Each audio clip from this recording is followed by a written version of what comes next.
As we all sit in isolation and try to pass the time, I'd like to offer 7 more stories of the unexplained, thanks to our amazing listeners. Ranging from UFOs and sleep paralysis to haunted summer camps and strange floating cubes, today's episodes include a large variety of paranormal phenomena. So sit back and relax as our listeners take us deep into the world of the unknown. The first time it happened, I was sleeping and woke up because I felt a hand on my leg and I realized that I couldn't move. And he come across this object on the ground which was the shape of a flying saucer. So he jumped out of his pickup and went down there, and there was 4 beings laying on the ground. When I raised my head back up, I was turning my head, and out of my peripheral vision I seen something hop to a tree. And it was tall, about 7-8 foot tall, and it was black, real hairy, like a gorilla.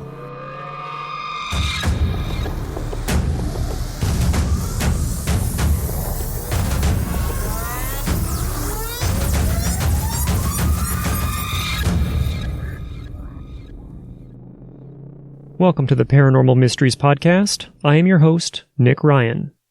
Before we start today's show, I want to say thank you to our wonderful patrons, Robin, Cassandra, Julie, Courtney, Tiffany, Tom, Stephen, Mystica, and our newest patron, Carly. We appreciate your continued support and generosity. Our first story of the night comes from Erica. Erica calls it Summer Camp. Erica says, "Hi Nick, I just want to say that I really enjoy your podcast, and I love how the stories stand alone and aren't doctored with voice dramatizations or sound effects. These stories are so important for us to understand the world around us that we don't see, and build a community of believing the experiences of others. I've got a quick tale about my boyfriend's encounter with a poltergeist at summer camp. My boyfriend was one of those child geniuses that spent his summers at camps that took place at universities while school was out of session. He said it was in Pennsylvania, at a really old college, that gave him the creeps. He and 3 other boys shared a cabin with bunk beds on either side of the room. He said that there was this one boy who was kind of quiet and didn't talk much, but was really sweet. We will call him Jim for clarity's sake. One night they were all asleep, and Jim woke everyone up with a scream. As they all were startled awake, Jim explained that there was a figure perched like a bird on the foot of his bed. Thinking it was just his imagination, he closed his eyes. When he opened them again, the figure was face to face with him. As they looked around the room, they noticed the pictures in the room had been turned upside down. The next morning, they told their counselors what had happened, and they just shrugged it off. The next night, some of the counselors had snuck into the room and scared them to show the boys that it was all a joke. However, Jim remembered he had worn a locket around his neck the first night, and when he checked it, the picture inside was upside down. Thanks, Erica." Our next story comes from Caitlin. Caitlin calls their story Prophetic Meditation. I would like to also preface this story by saying that it might be a little graphic for some listeners. Caitlin says, "When I was young, my mother, my sister, and me would go to one of my mother's best friend's houses to meditate. I never really put much effort into meditating, as I couldn't sit still long enough. But this one time I did. I'm not sure what it was, but I had this sort of dream. My mother's friend lives in an apartment building, and the one above hers was empty for the longest time, but then someone moved in. An older lady was moving in, and I dreamt that she was surrounded by boxes, and she tripped over a box and broke her hip. Nobody came for her, and the cat that she owned got hungry and started to eat her, and it took almost a month for someone to find her. When everyone gets done meditating, we usually share, but I was too scared to. So after we left the house, I told my mother, and she said that we would have to go back. After a couple of weeks, my mom's friend told her that everything that happened in my dream happened to the woman upstairs." Our next story of the night comes from Holly. Holly writes and says, "Hi Nick, I was scrolling through Facebook and I came across this article about one of the places I had a Bigfoot encounter. I thought you might like to read it. Thanks, Holly. I brought up the article, and I'd like to read it for you all now. The article is posted on a website called spookeats.com, and it's called Haunted Hikes, Allegheny State Park. The article says, "Many grew up there, but did you know that Allegheny has always been thought to be haunted? The Wilderness Playground of Western New York was dedicated in 1921, although it had been home to the Iroquois, with their tales of the Great Snake of the Allegheny, and even giants buried in the earth for centuries. Since the state park was established almost 100 years ago, the legends and lore have been forgotten by guests hiking, fishing, and camping in the Red House and Quaker Run areas. But in recent years, more and more people have come forward with their own spooky tales, revolving around the hiking trails and cabins that you can rent yourself. Near cabin number 2 at Stony Cabin Trail, in the Quaker Run section of the park, multiple people have reported seeing a little girl playing all by herself. When they approach to ask her where her parents are, she vanishes. The ever-populated Thunder Rocks are home to a woman in an 1800s white dress and bonnet, seen most often by hunters and hikers. One of the most famous apparitions is what they call the Flannel Man. Since the 1980s, he's been spotted multiple times, and is always described in the same way. A tall, thin man with a beard, jeans, and of course, a flannel shirt. Most often, he is seen in the field across from the Quaker rental office. He's also been spotted on the road leading to Quaker Lake, as well as ASP 3 near Science Lake, and Quaker Run Creek near Group Camp number 5. No one knows who the Flannel Man is, but it doesn't seem like he's going anywhere. But perhaps the strangest place in the park is the Witch's Walk, also known as Gahai to the Seneca. For those brave enough to venture to the Witch's Walk, it is located along the Allegheny River between Bay State and Route 280 as you head into the Quaker Run section of the state park. The reports range from the mundane to the bizarre, people feeling uneasy to spotting creatures that look half human, half animal. Mysterious orbs of light can be seen on the mountaintop, and many have reported hearing the sound of drums that grow louder the higher up the mountain you venture. According to legend, it was once home to witches and is even the supposed site of Confederate treasure. Holly, thanks for writing in with that article. Our next story of the night comes from Paula. Paula calls her experience sleep paralysis. Paula says, "It all began in sunny Florida, one normal day. At the time, I was roommates with my sister, but she was traveling because of work. Turns out I was home alone, but nothing out of the ordinary. It was approximately 5 to 6 a.m., and it was daylight. Our apartment was located on the second floor, and it was made of wood. You could easily feel and hear when kids were running around, so feeling the floor shake a little now and then was normal. That morning, however, I could feel from my bedroom someone coming up the stairs. Strong steps come into my apartment, walk into my bedroom, and take me from behind, like a hug but not a comfortable one. I was lying sideways, and this thing was behind me on the bed. It whispered something into my ear. I don't remember what it was, because this was over 10 years ago. I do remember that I wasn't afraid. I was a brave girl, and I wanted to see what it looked like show me your face type of attitude, but I could not move at all. As I struggled to move because I wanted to see it, that is when I woke up. When I woke up, that's when I was scared and started praying. Fast forward 3 years. This incident never happened to me until I moved and lived alone. I am a world traveler and have lived in several parts of the world. This thing came to visit me a couple of times. Always the same guy. Never saw his face and would wake up only to prayers. In one of the countries I lived in, I started dating this loser that had a strong belief in evil people that would chase souls. I told him about my encounters with this thing, or him, that had been haunting me since I lived in Florida. He explained that these are like witches, and they travel outside of their bodies and hunt souls.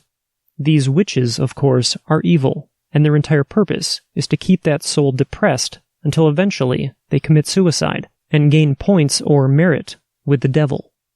Now at that time, I was very skeptical and barely believed him because I simply don't believe in that. However, I had been on and off depression during those years. I chose not to believe him, but my mom was scared to death for me, so she blessed my apartment and myself with holy water, and it went away just as it always did. In 2018, while I was living in Poland with a roommate, it came to visit me for the last time. Always doing the same thing, never showing its face, whispering things to me, and waking up only to my prayers.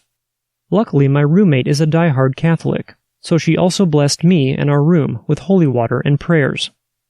It's 2020, living in self-quarantine, and I no longer suffer from depressions. It has not visited me, nor do I wish that to happen. I will never know the reasons for my sleeping paralysis. I blame it on the problems that I struggled with at the time, but maybe it's my self-therapy deciding not to believe in those things. Who knows? Maybe you can solve this mystery. Our next story of the evening comes from Jared. Jared calls his encounter, UFO Encounter over Texas. He says, "Hello, Nick. I've just discovered your show on Spotify, and I'm a big fan. In one of your earlier episodes, you detailed a UFO encounter that you had when you were younger, and it got me thinking about an encounter of my own. I hardly ever get to tell this story, since most people I know don't really give much credence to UFO sightings. I figured you might appreciate it. It took place in September of last year, near Lake Worth, Texas, which is named after the lake it's next to. The town is located around 20 minutes northwest of downtown Fort Worth. It was after 10 p.m., and I was driving home from work along State Highway 199. I was crossing the bridge that goes over the lake when something to my right caught my attention. I saw two bright lights in the sky that were flying over the northern shore of the lake. These lights were incredibly bright, yellowish-white in color, and moving in a westerly direction. I could see the lights for about 20 or 30 seconds. They seemed to be descending toward the horizon and soon disappeared behind the trees, and I lost sight of them. I thought about the lights the rest of the drive home. What could they have been? I thought maybe I had seen landing lights from an aircraft, but I realized that any airport that could land an aircraft of any significant size was in the complete opposite direction. There was no landing strips besides a very small one meant for light, single-engine planes like a Cessna or Piper Cub, and to my knowledge, those types of aircraft had landing lights that weren't that visible. I even Googled pictures to be sure and confirmed that that wasn't what I had seen. A little while after the sighting, I drew a picture of what I had seen. While it isn't anything that would ever be worthy of being published in a book or magazine, I thought attaching it to this email would help give you a better way to visualize for yourself what I saw. My biggest hope in emailing you is to tell someone my story. I've always been hesitant to tell anybody about this, because people tend to look at you like you're crazy when you say you saw a UFO. What I really want more than anything is to just be believed and taken seriously. You seemed like the right person to reach out to. Thank you for taking the time to read this. Jared. Our next story of the night comes from Maya. Maya's story is called Black Ghost Box. Maya says, "Hi, Nick. I hope this email finds you in good health. I've been tuning into the podcast on Spotify for a little over a year now, and I enjoy listening to the episodes while at work. Since I am working from home right now, I thought it would be the best opportunity to write in with some of my own experiences. I live in Nebraska and have several stories ranging from UFO experiences, ghosts and entities, prophetic dreams, and sleep paralysis. I've always been an avid believer in the paranormal, and felt that I am a magnet of sorts to these experiences, so it was hard for me to choose one story to reach out to you with. The one story I wanted to share is something I have never been able to find any information about online or otherwise, and I'm interested to see if anyone else listening has any idea what I may have seen. The experience took place a few years back in about summer of 2017, though I can't remember an exact month. My cousin and I were driving around about midnight or so, playing a game called Pokemon Go on our phones, and stopped in a parking lot to catch different creatures for our game. My city of Omaha is fairly populated, but there were not many cars out on the road at this time, so we were enjoying a light summer's breeze, with the windows rolled down and quiet music on the radio. Between stops, we were idling at a red light at a four-way intersection, waiting for the light to turn, and just passively looking at the road illuminated by the streetlights in front of us. There were no other cars around us. The streets were completely empty, and no one was at the intersection as we waited. Suddenly, a giant black box appeared from up above the tree line of the neighboring houses. The best way I can describe it is being cube-shaped, about 10 by 10 feet in length and width, and solid black, darker than any shadow. No light passing through it whatsoever, and as it moved, it had an odd, billowing quality to it, like thick black smoke, rising off the edges. It did not seem like normal smoke, but instead had some sort of liquid quality to it, like tendrils whipping around and licking at the air. Whatever this giant shadow was, it landed about 15 feet away from our car, where the headlights were shining, and bounced off the median in the street. Even though this thing was big enough to be a vehicle, it behaved as if it was some sort of creature, like an owl swooping down onto the grass to catch prey before taking back off into the tree line. It made no noise as it landed. However, it scared my cousin and I so terribly that we screamed, awestruck and shaking, unable to make sense of the thing that had landed in front of our car. We didn't understand how something so big could land without making a sound.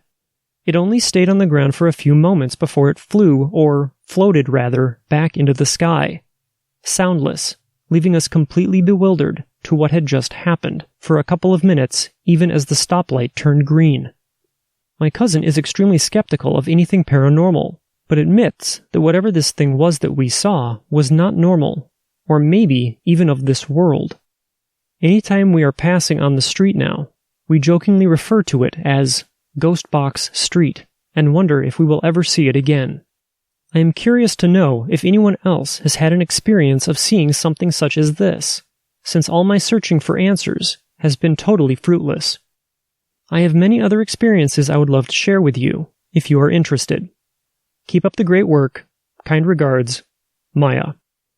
Maya, I too looked into this, and I was unable to find anything that could fully explain what you saw that night. If any of our listeners have any sort of insight into it, I would love to hear from you. Our last story of the night comes from Ashley. Ashley calls their story, Odd Occurrences in My Home. Ashley says, Good morning. I began listening to your podcast at the recommendation of my sister Skylar. I am also sharing my experiences per her suggestion. She has several stories as well. Hopefully she will share them in the future. The incidents I am writing about today all occurred in a home that I purchased in 2015. This home was built in the 1930s, so needless to say, my family was not its first owners.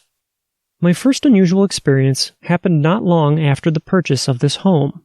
I was resting on my bed in the master bedroom. The layout of the house has the master bedroom off of the dining room, near the kitchen. I heard a man's voice yell, "Hey!" from what sounded like the kitchen. I immediately got up and went to investigate, as the only two people in the house at this time was myself and my young son. There was no one in the kitchen, and the back door of the house, located off the kitchen, was closed, as were the kitchen windows. I went outside, and there was no one in the backyard, or the neighbor's yard either. Following this incident, I started to experience a lot of seeing movement out of the corner of my eye. This would happen several times a day, but I always wrote it off as just being a piece of my hair or being tired. This has continued on for my husband and I with increasing frequency, and progressing to actually seeing a person with a hat on outside our kitchen window while doing dishes on multiple occasions. As we continued to live in the house, there were numerous times that items would disappear from their last known locations, only to reappear in a different area, or to be returned to the original place after a day or two of us looking for them. My husband, who is a skeptic, had his belt removed from his pants, only to find it coiled up on his dresser the next day. This is something that he never did, as he wore this belt daily. My husband has come out of our bedroom on several occasions to ask me what I had just said, or to ask if I could turn down the TV, only to find me reading a book and the TV off. Each time I had not spoken to him, but he did hear a female voice. He could never understand what was being said, but was sure it was a female speaking. The most significant event to happen involved our battery-operated stick vacuum. I had received this vacuum as a gift, and I used it quite often. The vacuum had a rechargeable battery. After having this vacuum for around 6 months, I could no longer get the battery to recharge. I would leave it in the charger for an extended period of time, but when I returned the battery to the vacuum, I could not get the vacuum to turn on. One evening, I had left the stick vacuum in the dining room after an attempt to use it with no luck. Around 11 p.m. to 12 a.m., the vacuum turned on. It was right outside our bedroom door. My husband jumped up out of bed to find the vacuum on and running. He was able to turn the vacuum off, but we could not get it to turn on again no matter what we tried or did that night. We no longer have this vacuum, as my husband did not want it in our house any longer. Neither of us can explain what happened that night. Following this incident, we would hear heavy footsteps causing creaking of the floor in the dining room. They were heavier steps than a child or dog, and sounded similar to the creaking noises made by myself or my husband walking in that room. This would all occur around 11 p.m. We would investigate only to find nothing, and our kids in their own beds sleeping. I have also felt something push down on my mattress near my face when I was sleeping in bed. My husband has seen the torso of a person in the mirror, located in our bedroom, but no one was there to cause the reflection. There is also a bedroom located on the main floor near our master bedroom that we have used as a child's room. Neither one of the children will sleep in that room alone. They have not been able or willing to explain why they don't or can't sleep in that room. We are in the process of getting ready to sell the house due to changes in our life circumstances. I do plan on getting the house blessed and smudged prior to the sale. Thank you for taking the time to read my story. I would appreciate any insight from your listeners. Perhaps, if I can summon the nerve, I will write out my Ouija board experiences and send them to you. As we end today's episode, I'd like to say thank you to all of you for listening and supporting the podcast. Until next time, I hope you all have a safe and healthy week, and I'd like to say thank you to Erica, Caitlin, Holly, Paula, Jared, Maya, and Ashley for writing in and sharing their experiences with all of us. Do you believe that you or someone that you know has experienced something unexplainable? If you'd like to have your story shared on the podcast, you can contact me at paranormalmysteriespodcast@gmail.com. You may also visit paranormalmysteriespodcast.com and click on the Tell Your Story link. Please remember that no matter how insignificant or outlandish you believe your experience may seem, I'd still like to hear about it. All of our contact information, as well as the sources that were referenced for today's episode, can be found in the show notes. You can also get involved with the podcast by joining our forum and by following us on social media. If you're wondering how you can support the podcast, you're doing it right now just by listening, and we truly appreciate it. You can also help support the podcast by subscribing and sharing it with your friends. If you're looking for additional ways to show your support, you can visit patreon.com/paranormal mysteries and become a patron. Current benefits include ad-free episodes and early access to select shows. New episodes of the Paranormal Mysteries podcast are produced every week and are available on all of your favorite podcast apps, including Spotify, Apple Podcasts, and iHeartRadio. From all of us at the Paranormal Mysteries podcast, thank you very much for listening, and please remember, don't wait for the unknown to come to you. Get out there and find it.